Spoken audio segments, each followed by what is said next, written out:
As you can see, they spent 1.25 million. That's a lot. They've created many, many different ad accounts, having each spent 100K a day.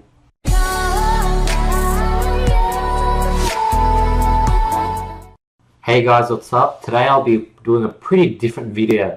Today I'll be recording with my webcam for the first time, and we'll be doing a case study. So I haven't done one of these before, but I found an interesting, really in-detailed post about a store that was able to spend $1 million and was able to get $4 million in return. So that's massive. That's like 4x rise, which is really, really good, especially in e-commerce. So I'm going to go through this case study and sort of break it down. And I'm learning as well. So this is sort of like a win-win situation. I'm able to share this experience with you as well as learn it, because I'm still learning. I'm nowhere near perfect, and I'm still always constantly trying to learn new things and learn from other people. So that's what we're going to do today. So basically, it seems like it's a dog store that sold socks. So dog printing socks. So let's see what they did first.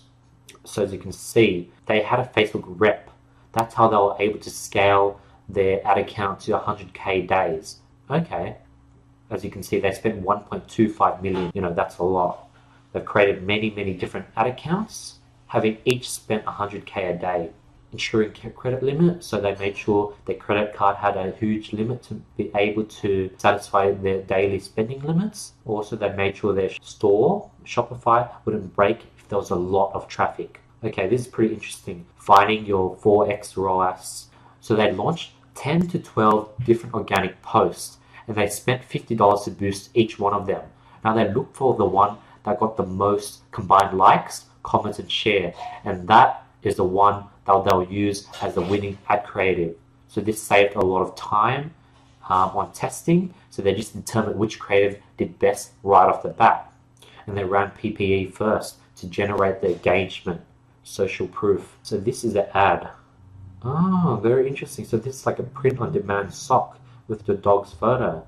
So as you can see, 300K spent, and they were able to make back 1.2 mil. That's insane. Wow. So creating new audiences. So this is what they did. They target lookalike on all stages of their funnel, meaning, engagement, likes, view content, all the way up to purchase. They also target interests, pet owners, fans, pet brands, etc. If someone's into the Kardashians, you sort of like reckon that interested on having their dog's face on their socks. So as you can see, they just went crazy. They tried testing everything. They tried to isolate every single little thing. Split by gender, split by age, split by interests. In total, they were able to push out 828 ad sets. So 50 plus lookalike audiences, but 200 plus were custom audiences. So that's pretty interesting. And 500 plus were variation of our lookalike audiences and custom audience, as it's broken down by placement, bid type, etc. Okay, so how they were able to get so much is they split it not only by age, gender, but they also split by placement, bid type. There's 3-4 different placements on your newsfeed, Instagram, right-hand column, in video, messenger. There's a bunch of different placements, so they split it by everything. So that's really, really interesting. So what they did was they didn't start with $5. They actually start with 3 times the average order value. They just killed it off quickly. Okay, next topic, deciding when to kill your ad sets. So they had a target add to cart cost and a target rise that they had to meet. And if it didn't meet that number, they'll kill it. Next, so this is how they scaled. So what they did was they made sure an ad set actually got 45 purchase. And once they did that, they would duplicate it at a higher budget instead of actually increasing the budget by a small 10 to 20% a day, because that would just take way too long. So duplicating is definitely a method that I see a lot of people using. Duplicating seems like the way to go with today's Facebook algorithm. So they would actually duplicate it to 3 or 4 times the budget. So that's insane. Keeping that order bid strategy.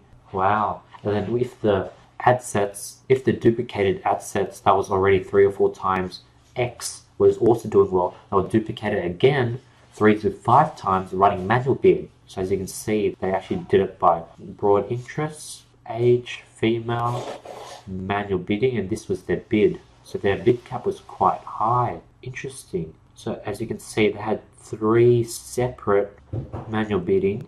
Each one had a different manual bidding. And as you can see, the lower the manual bid, the higher the ROAS, but you're spending much less. When they increased the bid to 22.5, they spent about the same amount, and their ROAS actually dropped. But the sweet spot was at 25.50. At that bidding, they were able to spend twice as much and still maintain a pretty high 5 ROAS. So that's insane. If they spent 11k, they made back 50k. So this is how they use manual bidding. Very interesting. So as you can see, they're showing to, outbid. So they went above their average costs per purchase.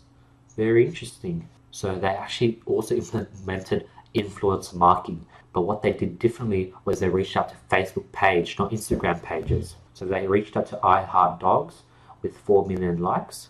And this is the I Heart Dog Creative. This was a basically influencer post. Interesting. Okay, so they actually boosted the post on this influencer page and retarget the page's likers. That's really interesting, because with Facebook page nowadays, when you post something on your Facebook page, all 4 billion people who liked it, it's really that more than 20% of people are going to actually see it. So what you have to do now is you actually have to boost it and target your own likers. That's how Facebook is getting people to pay. It's all about paid reach with today's algorithm. Wow. And using that, they're able to generate another 130k. Now let's see the 3 key takeaways. Plan ahead. So you want to plan your funnel, so that makes sense. Start broad, narrow down. So I think that's what I usually do. I always start broad, and I start once it's a winner, then I sort of narrow down and find other different interest groups that I could find, and then I multiply with a bunch of lookalike audiences. And then they use additional pages and people to find other sources of income. So I think that's another thing people are neglecting. Using that winning product and reaching out influencer, that's a way to get free money, because you know that you're going to get a return on that investment. And they gave us a discount code for the pup socks. Wow. So overall, this was a pretty good case study. So I think I learned a lot myself. What I basically learned from reading this was, as a social media marketing agency, when you plan to spend 1 mil and make back 4 mil in return, you got to plan things. Not only plan things, was they built out a funnel. They knew how to retarget. I think they probably did a lot of retargeting, and they basically planned everything out. They made sure to scale fast and kill fast. That's another big important thing.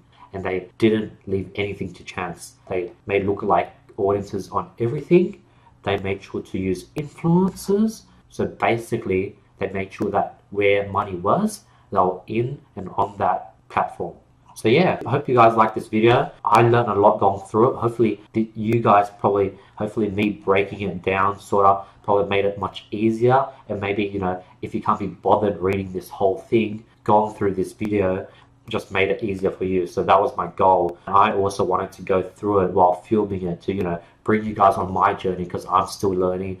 I'm not like really, really professional yet. I still have a lot to go. I'm still learning, and I want to bring you guys on that journey. So that's my goal with this channel, just to document my journey through e-com. So if you like this video, drop a like below. If you have any questions at all, drop it in the comment below. Don't forget to join my Facebook group, E-commerce Legacy. That'll be in the description below. And don't forget to subscribe, because I'll be seeing you guys tomorrow. Peace.